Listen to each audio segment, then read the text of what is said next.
All right, well, welcome to Press Pod American Gods Review, Episode 6. Episode 6, almost finished. Getting towards the end, a lot of stuff is starting to move, really quickly. This episode was a little bit simpler, I thought, than the earlier episodes. It wasn't so, crazy to follow with what's going on. And we're going to do this a little bit differently. We're going to separate, instead of trying to bounce back and forth, we're going to do Plot A, which will be Shadow, Mr. Wednesday, and then we're going to go back to Laura and Leprechaun. We, of course, start with, we normally do, a fable, but this fable actually ties into the episode, almost immediately. You have Hispanic Jesus helping Mexican immigrants try to get over the border, and they're immediately shot down by border control, but the bullets are, we find out, is Vulcan, the god of fire, or volcano. See him later on in the episode. Right, which we see later, but his guns just mow down Hispanic Jesus, and he does his pose and stuff like that. It's a cool opening. Did you like that opening? Yeah, I did. It was interesting how that you would have the two sides of Christianity. You have Jesus trying to help these people trying to cross and get to safety. Yeah. At the same time, you have these guys who praying to the same God and of the same religion, holding the crosses, killing them. So right. An interesting thing. Yeah, the two versions of America, the Christian where it's help your fellow brother, and then the American Christian or Catholic where it's just America and guns, and this is kind of the weird side, which doesn't have anything to do with the Bibles, but Trump's America that we've kind of gotten to. We immediately jump then from the opening with Hispanic Jesus to Shadow and Mr. Wednesday right after they escape the police station from the last episode, with which we find a couple of little nuggets. Mr. Wood is an old god, and he not only that, but he's wounded Shadow. So Shadow wants answers from Wednesday, and Wednesday again just speaks in riddles. He's just it is what you believe. Were gods first? Did they make man, or did man make gods? And then Shadow's just please just talk to me and just let me have some answers. And he's just look, your wife's, dead, and you were talking to her, and there's gods and stuff like that. Let's keep moving forward. He kind of tells Shadow, don't worry about it. I don't know what's going on. Yeah. Just ignore it, let it go, move on from her. But Mr. Wednesday knows exactly what's going on. He wants to make sure Shadow avoids Laura. Laura kind of throws a wrench in Mr. Wednesday's plan. He doesn't want Shadow to be kind of taken away from whatever he wants to do with Shadow, whatever he hasn't planned for him. But why though? What's the reason? Why can't they just talk to each other? We don't know. I'm assuming that she would prevent him from, being who we don't know who he is, but who he actually is. So somehow that she would hold him back from that. Right. And we're not totally 100% clear with Wednesday's agenda either at this point. You know enough, right? At this point, he's an old god. Yeah. It's pretty implied he's Odin. Yeah. Shadow didn't seem to seem to he picked that up. Shadow. Yeah, I know. It's he should have paid more attention to that presentation that Mr. World put on. We did bring that up last episode. We're did Shadow, did he figure it out or not? He would have. Who couldn't have figured it out? There's a lot going on though, and maybe his mind was just exploding with information. There's a lot to process when you're seeing a floating Marilyn Monroe and all that stuff. But yeah, so Wednesday we know is an old god, and he's basically declared war on the new gods, Technology Boy, Media, and Mr. World, who again, we kind of talked about this, is either just economics or the internet or something, but we know he's kind of the head guy controlling the new gods, and he tries to incorporate some of the old gods, clearly has some of them working for him, and then Wednesday had turned down his offer. He's I don't want to, join you, and it seems, but we don't know Wednesday. Again, Wednesday could have more tricks up his sleeve, but it seems like Wednesday wants to go to war with these new gods. Shadow and Mr. Wednesday go back to the hotel looking for Laura. She's gone. Wednesday kind of convinces Shadow, let's just go, forget her and stuff like that. Get over your wife and move forward is basically what Wednesday keeps saying. And Shadow, he doesn't really, I think he's just kind of shifting through the fog, just kind of still working for Wednesday, but still doesn't want to process what's happening with Laura, so he just continues to go forward with Wednesday on there. It seems it's his way of coping with everything that's happened. Everything that happened with Laura and everything that's going on previously. He just chooses to block. When Mr. Wednesday tells him ignore it, don't worry about it, he's okay, fine. It's kind of moves on. Yeah, you have a job, so it gives you something to focus on, and then kind of ignore the painful stuff, because he's still dealing with the fact that his wife not only died and cheated on him and now is back, you know, it's like all that stuff. Plus now this world, he knows that magic is real and gods are real and all this stuff, and it's just kind of crazy for him. She is there though, but just misses them like by almost a half a second. As they drive away, you see her running, trying to catch up to them. Right? Yeah, and Mr. Wednesday drowns it out. Right. And then immediately Shadow's feeling really weak. Yeah. We find out he's wounded by Mr. Wood. Right. There's something in his stomach that's kind of crawling around there. Right, yeah. Shadow doesn't seem like he realized at first what was going on, but then you see his lower torso, he starts bleeding heavily down there. And they stop the car, and then Wednesday, you know, calms him down. So you see that Mr. Wednesday has this kind some of sort of power, to yeah. relax him. Completely calms down Shadow, pulls the thing out, and they throw it on the thing, and It's like alive, it's like wood, it's like a creature. Shadow does say, is it completely out of me? Yeah. And Wednesday's like, I guess we'll find out. So that may come back into play, or it may be done. And you see later on, there's a moment where Shadow has his shirt lifted up, and you see that he still has the wound in there. So. Right. It was like this almost alien wood creature that was killing him from the inside. They go, again, we'll talk about the B storyline in a second. They go opposite directions, kind of, Laura, we'll talk about later, but they go different directions, and they end up in this town, which is like the craziest gun-tootin' town ever. And Mr. Wednesday kind of explains, it's like, this is one version of America. Like, their guns and their pride for America is like their religion. They're all marching down the street with their guns, all of them, shooting them. They're going crazy. They're crazy. There's guns everywhere. Every window has like a sign that says, you know, like, guns, we will shoot and stuff like that if you try to rob us, and it's all white America too there. So Shadow feels real out of place because not only do they have all guns, but they literally look almost like Nazis where they have these ribbons around their red bandana ribbons on their arms and stuff, and it's just like, holy crap, like what is this town? We find out it's the volcano god Vulcan. He has a plant there which they make ammo. Right, it's right in the center of this town too, so you know they all love this place. They love it. They all work there. It's almost like a coal mine kind of thing. Right. You know that everyone in this town works for this man, you know? This main road leads right up to this factory. Everything about this town is about this gun and stuff like that. And you find out that Vulcan, you see like this happy manager boss, he's the world's greatest boss, he falls in the lava. While the Partridge Family plays. Why is the Partridge Family plays? And then it's like the bullets are made using him as a human sacrifice, like another sacrifice for another god. Mr. Wednesday then pulls up, and then we see that they're honoring this dead boss by doing a parade, and there's Vulcan in front of the line. The leader of it all. Yeah.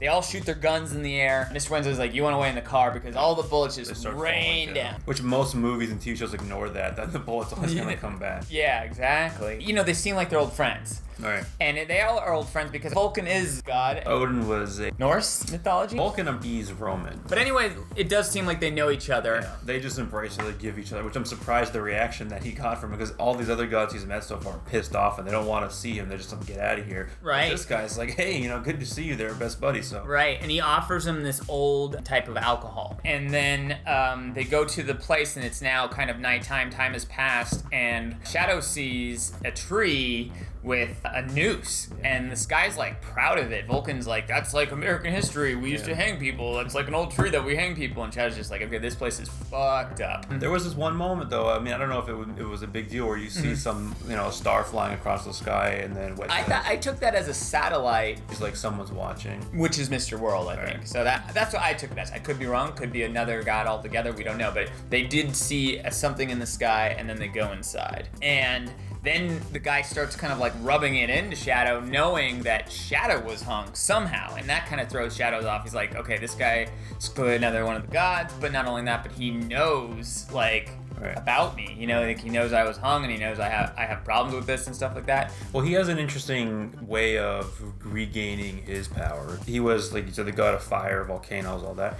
And I guess people aren't worshiping those things anymore, talking about Definitely them. Not, a lot of volcanoes are dying down, so he says, I franchised my faith.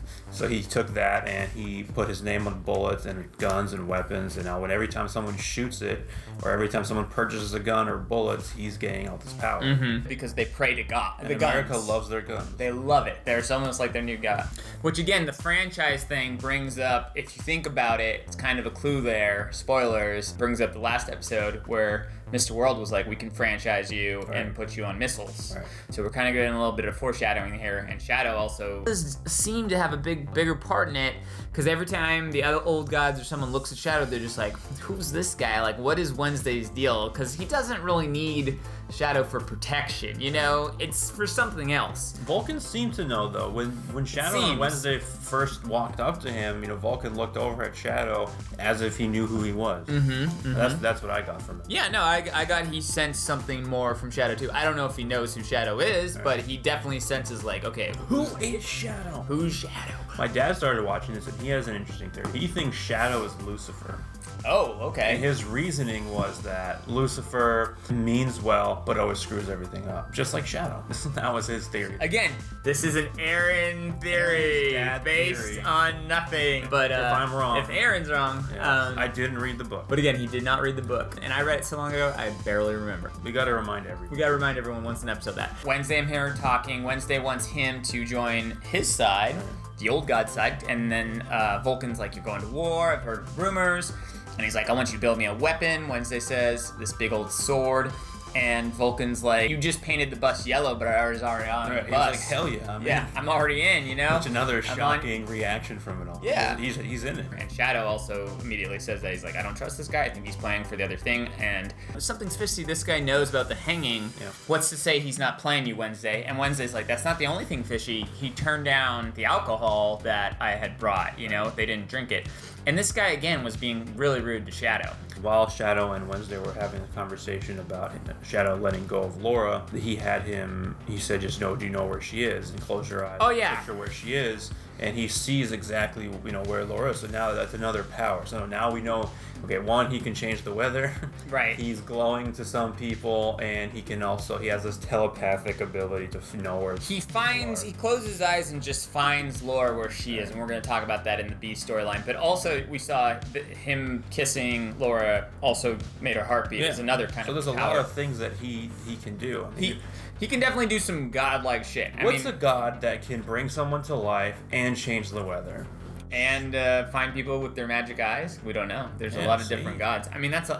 I mean, some gods are just like all powerful. You know, that fits a lot of different gods. That's what I'm saying. I mean, my theories are leading me to believe that he's a god, which seems obvious at this point. Yeah, I mean, he definitely is not just human. Right. We know that. So, I mean, in this world, he's probably either a god or like something based on lore, like a leprechaun, or you know, like Mr. Nancy and a leprechaun aren't necessarily, you know, like he could be someone like Santa Claus. Yeah, but he has legitimate power. He doesn't just turn into... Right, but I'm saying maybe he could be a new god that you're not thinking Maybe he about. is Santa Claus. Yeah, maybe he's Santa Claus. He uses his vision to... Oh, and that's why he makes it snow. Krampus. He's Santa Claus. He's Santa Claus? You heard it here first. There you go. That is a crazy theory. So he's building the sword that Mr. Wednesday asked him to build. Like this cool looking, has like all these old like trees on it and it's stuff. Nice and shiny. It's badass. And forging it in the fire, and it's just like old school. Vulcan, a lot of images of Vulcan through, you know, all the mythology. He's kind of like a blacksmith. So, you know, it plays into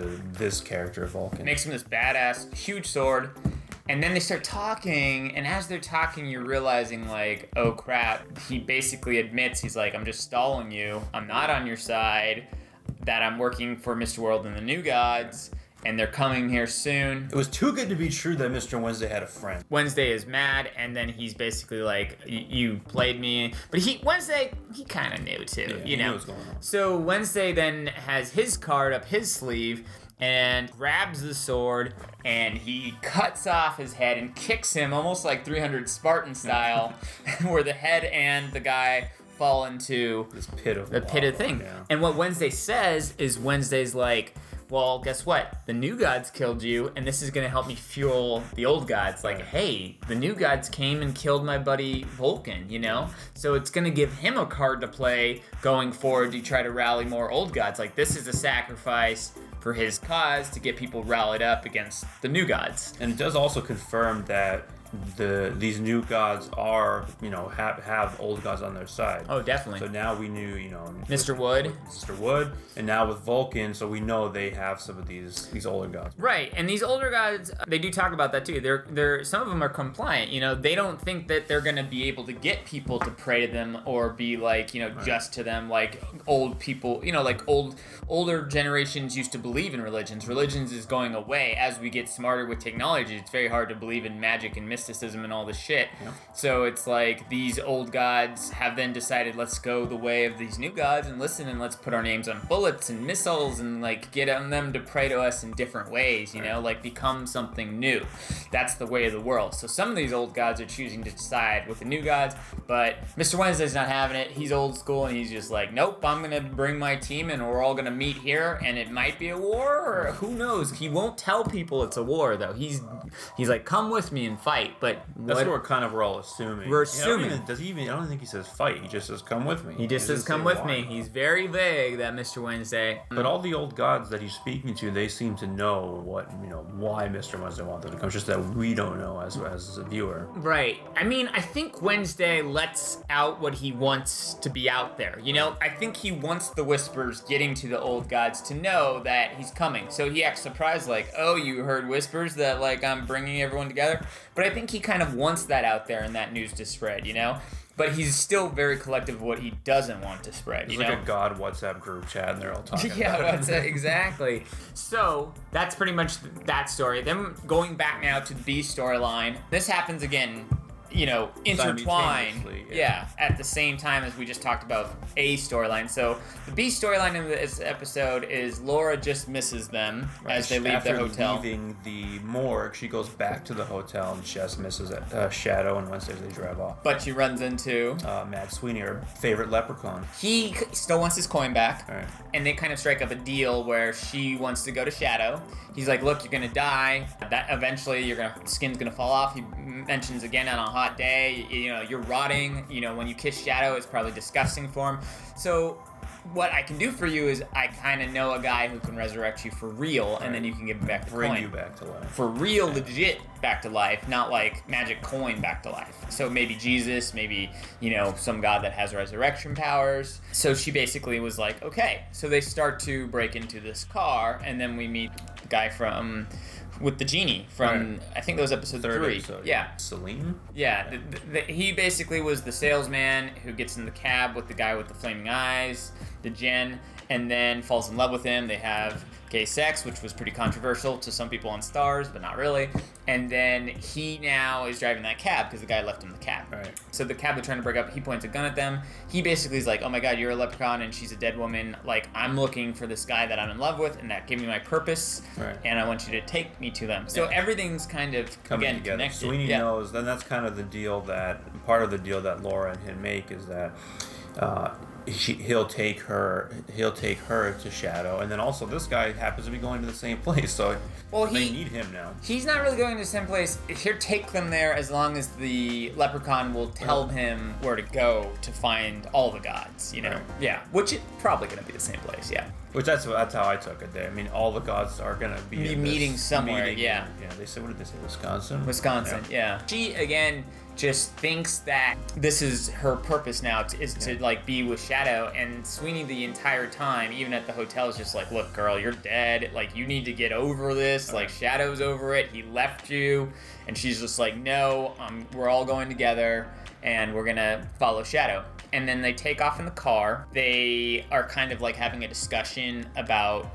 life, you know, all three of them, and the cab guy is basically like, I used to be scared of everyone, you know, black people, you know, Jewish people. He was just afraid of everything. But now once he saw this god, he's not afraid of anything. You know, he feels like he has a purpose. And also, so like this conversation also brings up to Laura her past again with her family. She definitely didn't have a happy childhood. She was always kind of, it seemed, depressed. She wanted her family to die. Even she talks about, you see the flashback of her trying to kill herself earlier also.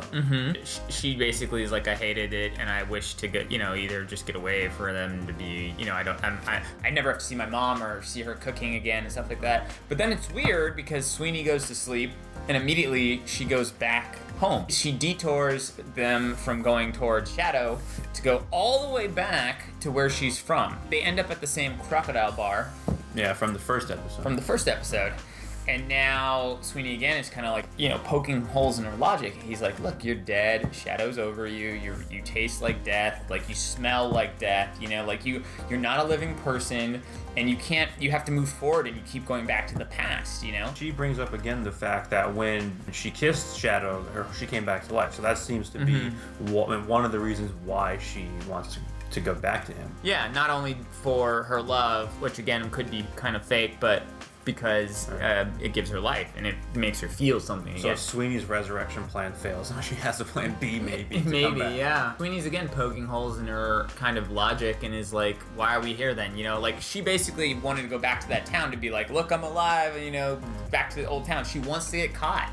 There's like no reason for them to detour and go all the way back to her old town. Yeah. Salim and Sweeney are talking, and he pokes holes in Salim's thing because he's like, you think you have a purpose, but really you're just in love with a guy. You know, like he's like, and the God's just using you. He's not that great. You know, he's like, it's just about sex. And then they have an interesting analogy about anal sex. He's like, why do you think, you know, girls hate anal sex? Because it's uncomfortable. It's like, that's what you're doing to Shadow. You're trying to fuck someone you don't want. And then the interesting thing she says, which is a good retort, is like, she's like, well, I'm kind of weird and I like anal sex, you know? So she just doesn't care. She's not she's not everyone, she's saying, and like not everyone fits the mold. So she kind of pokes a hole then in Sweeney's logic, where it's like not everything fits like exactly how you think, and sometimes you can beat the odds, and maybe her and Shadow will work out, you know? Right. And then another interesting thing from this episode, which, I mean, it might not have been what they meant by it, but Salim was talking about how when he was in New York, you know, he was afraid of the way black people looked at him, he was afraid of the way the Jewish people, but also at the same time, you know, other people in this day and age are afraid of, you know, Middle Eastern people. They're afraid of him. So it's two sides. The same thing. And it also goes back to the beginning of the episode where we see two versions of Christianity. We see one who's just trying to help people, and we see someone who they're praying to the same God who's killing people. Yeah, totally. Both those things kind of parallel each other. You see her looking through Shadow's vision anyway. When Shadow looks to see where she is, you see her looking in at her family's house, and she sees that they all seem to be they're fine without her. They're fine. Like, all right, you know what? They're fine without her, and then she finally kind of decides, like, okay, fuck them, it's time to go. That's kind of like the thing that they both talked about, is to say, fuck family, fuck everything in the past, like, move forward for your purpose, which his purpose is the Jen, and her purpose is Shadow. Right. So they kind of can leave the past behind. And Sweeney is worthless. He's just there. Sweeney just wants his coin. What does he want? He wants his coin, and he wants, he works for Wednesday for whatever reason. He just thinks Wednesday's gonna maybe get him more power, because he is kind of like an old god. No one believes in leprechauns, so except for that one news story on YouTube.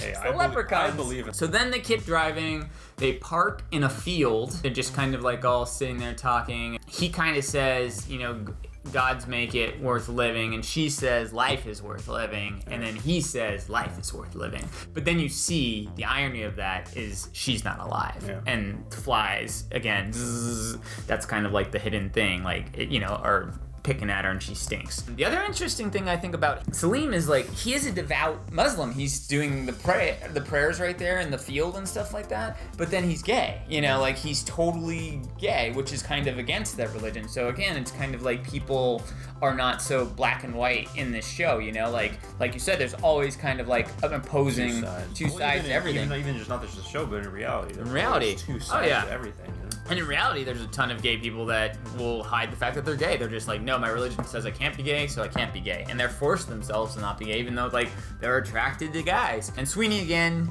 we don't really know his 100% agenda. He's just kind of watching them in the field, kind of just like these fucking, you know, positive. Because Laura and Salim seem to have built up a pretty good friendship or trust. They have a purpose, and I think, like, he doesn't, you know? Yeah.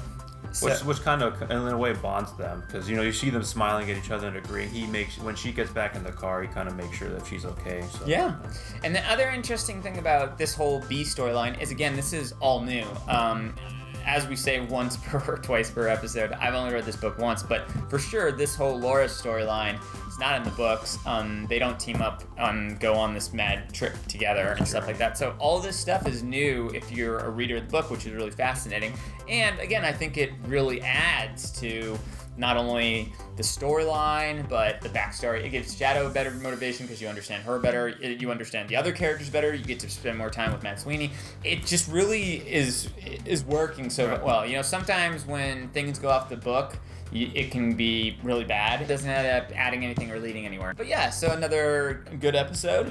You don't really get a lot from this episode. This is kind of like a half step forward, but I feel like it's more kind of like a character piece, you know? Kind of like, I guess Wednesday gets the most out of this episode, you know? But every other character is, again, learning more about themselves and learning more about, you know, how crazy everything is. Laura even knows now about leprechauns, which she didn't really understand, or gods and stuff like that. She kind of learned about a little bit of that, you know, like there's even more than just like what you are, you know, a dead zombie. There's gods and there's leprechauns and there's genies and there's all this stuff, you know. So I think in this episode also we, you know, for the first part of the series we were moving pretty quickly. Yeah. And then for the last couple episodes we took a break. We were kind of just settled in what was happening, just learning information. And I think this episode allowed it to jumpstart again. Like we're back on the mission. Yeah. Let me ask you this. And again, I'm not spoiling anything. I don't remember this as a plot point from the book. I'm just asking if you think this. We talked about how Mr. Wednesday does, I mean, it's shown multiple times so far. He can influence people, right? He has a way with people, almost like he can calm them down. He can almost manipulate them. Do you think he's doing that to Shadow? Like, you think that maybe he's not just like Shadow's not following Wednesday for his own game, but like because almost like Wednesday has kind of influence on him, has kind of a magical influence on him. Mm-hmm. Do you think that's a possibility, or do you think that just Shadow wants to follow Wednesday for his own I didn't think about it too much before, but our view was that Shadow is doing this because he has nothing left, and that's what he even says in the beginning. Right. But now that you mention it, yeah, we can now possibility. We've seen multiple times of Wednesday using his influence on people to get them. We see early in this episode him calming Shadow down pretty easily when he's having some pretty bad pain in his stomach. Right. We see him. It's also funny he gave him that kiss. Right. So now, you know, I'm like, oh, he loves him. Yeah. But now that we saw also in the third episode when he's robbing the bank, all the people gave him his money. They trusted him. They trust him. The police officers, they relaxed after they called Shadow on the phone. But Wednesday does he does have a way. Well, he has a way with people. He even says in one episode that he mentions how he has charm, like you need to turn on the charm. He mentions that, but maybe the charm isn't, you know, what me and you are used to, just having this, you know, swagger. It's in him. That's just his power. It could be one of his powers, definitely. Well, cool. Anything else about this episode that we should mention? I thought it was a pretty solid episode again this week. Yeah. 2 more episodes left. 8 episodes, which is a weird number. You know, you'd think they do 10. So lots to look forward to. Anyway, as usual, thanks for watching. If we missed something in this episode, leave a comment below. If we messed something up, leave a comment below. Let us know what you liked, what you didn't. Please like and subscribe. And thanks for watching. Thank you.